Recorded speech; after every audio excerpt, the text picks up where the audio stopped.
Komið þið sæl og verið velkomin í föstudags þátt N4 sem helgar þáttur stöðvarinnar. Þáttur inniber þess sterk merki að það styttist til jóla.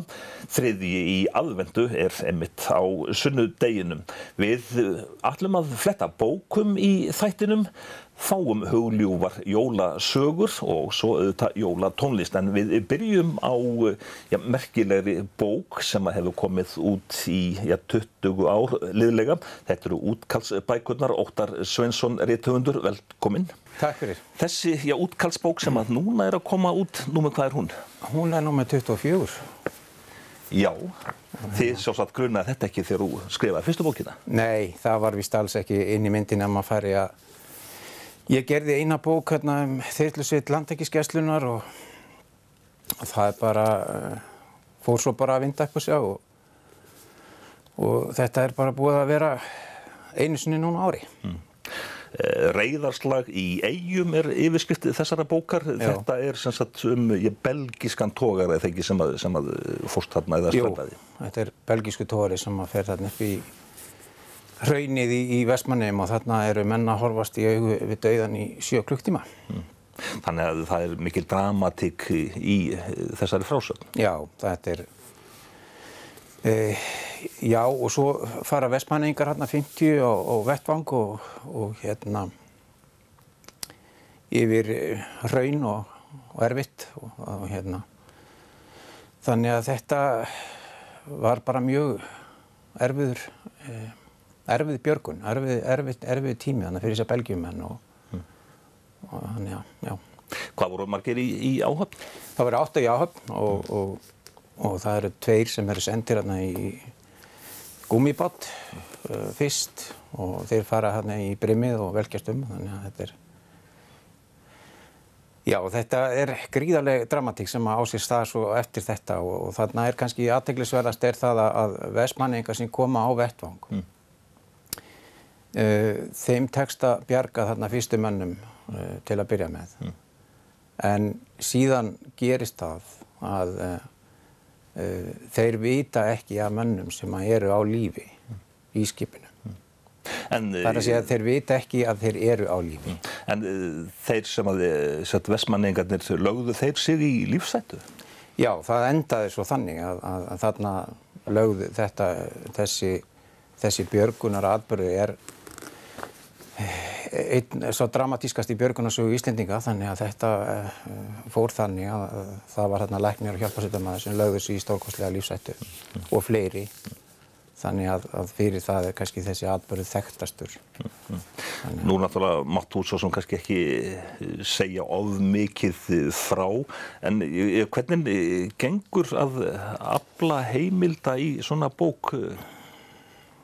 Þetta byggist alltaf á því hjá mér að sko í sögunum minni þá þetta persónur að holda blóði og ég þarf að tala við fólki sem að kemur við sögu og ég þurfti að leita fanga í Belgíu og ég þurfti að finna Belgíumenn sem að þarna voru og það skipti sköpum fyrir mig að vera með þá og það fólk líka. Þannig að ég með báðar hliðar á atburðinum og þarna þessi atburður kannski endurspeglaður í fyrsta skipti í öll þessi ár. Það að segja nákvæmlega hvað gerðist frá öllum hliðum. Og hingað nýlega kom til lands maður sem var 17 ára á þessum tíma og hann þarna 7 klukkutíma alltaf að bíða í rauninni eftir hjálp sem hann var reyndar alltaf að bíða eftir skipstjóranum sínum sem var þá löngu farinn í land. Án þess að hann vissi það. Hvers vegna eru þessar bækur svona gríðarlega vinsælar 24 ár?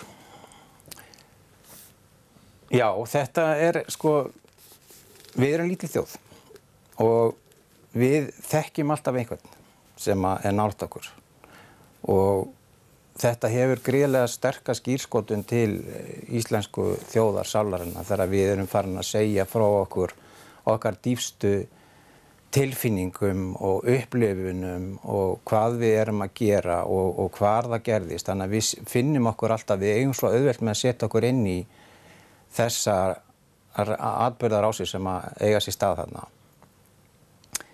Og ég reyni auðvitað að skrifa þetta þannig að þetta sé gott aflestrar og þægilegt og þannig að þetta nú alveg niður í svona grunnskólaaldur og upp úr sem að, þannig að ég hef nú til dæmis verið að fara í skólana, tala við 10. bekkinga til dæmis og þetta hefur verið að styrkja þau dálítið í lestri. En svo eins og ég segi, þetta sko þarna erum við að tjá okkur, við erum að tjá tilfinningarnar, við erum að segja hvernig okkur líður og það sem gerist auðvitað þegar ég að fá allt þetta fólk, ég kannski tala við það eru svona 20 persónur og leikendur í hverri bók hjá mér. Þannig að þegar ég að tala við þetta fólk að þá opna það sig, þá erfitt með það stundum, það er það. En þarna erum við að ræða hlutina, við erum að fá þarna síðbúna áfallahjálp jafnvel, tökum snjóflóðin í Neskustað. Það voru 38 ár liðin þá þegar ég geri þá bók og það hafði verið ákveðin þöggun í kringum þann atburð í rauninni. Þannig að það fólk tók mér allt saman opnum örmum vegna þess að það hafði mikla þörf fyrir að opna sig og tjá sig þetta. Við setjum þetta svo öll saman í heildstæða frásögn. Það að segja við sem tökum þátt í þessu. Og bærinn, byggðarlagið, Norðfirðingar út allt land, þeir taka svo ákveðin þátt í þessu vegna þess að það fara svo allir að ræða hvað gerðist, hvernig leið okkur, hvernig líður okkur í dag, gerðum við eitthvað til þess að takast á við sorgina og það allt saman. Þú, einmitt talar áfallahjálp á þessum árum öllum saman sem að þú hefur verið að vinna við þetta. Áfallahjálp og öll svona ytri umgjörð í kringum slys. Hefur þetta tekið breytingum allt ferlið og áfallahjálp til dæmis? Já, það góð spurning, því að tökum til dæmis snjóflóðin í Neskustað, þau eiga sér stað 1974, gosið í Vestmannaeyjum 1973. Þá voru 20 ár í það að orðið áfallahjálp kæmi inn í íslenskt mál, sem var einhver 2-3 árum fyrir snjóflóðin í Súðavík. Þetta segir okkur svolítið söguna raunverulega hvernig við okkar þjóð hefur verið með svona atburði. En 1995, snjóflóðin í Súðavík, Flateyri, þarna förum við að fræðast raunverulega hvað áfallahjálp og svona og við förum smátt inn í þetta og ég held að þetta hefur breyst gífurlega mikið núna í dag og það er boðið upp á svona hluti. Það eru auðvitað ekki allir tilbúnir til þess að fara í slíkt. En það er svo gott að fara og þetta breytir líf, þetta er jafn nauðsynlegt fyrir okkur raunverulega og bara við meiðum okkur líkamlega. Að fá þá aðhlynningu, andlega sem líkamlega. Næsta ári, 25 ár, ertu farin að spá í þá bók eitthvað, afmælisár, svona tímamót, 25 ár? Kannski aðeins, já. Það er ýmsar svona kannski hugmyndir sem eru þar en ég get lofað því að það verður svona afmælisári og það verður svona gert eitthvað aðeins öðruvísi. Það verður þá. En fyrst það reiðakall í Eyjum. Óttar Sveinsson, þakka þér fyrir komuna og til hamingju með þessa bók. Takk hérlega fyrir. Takk.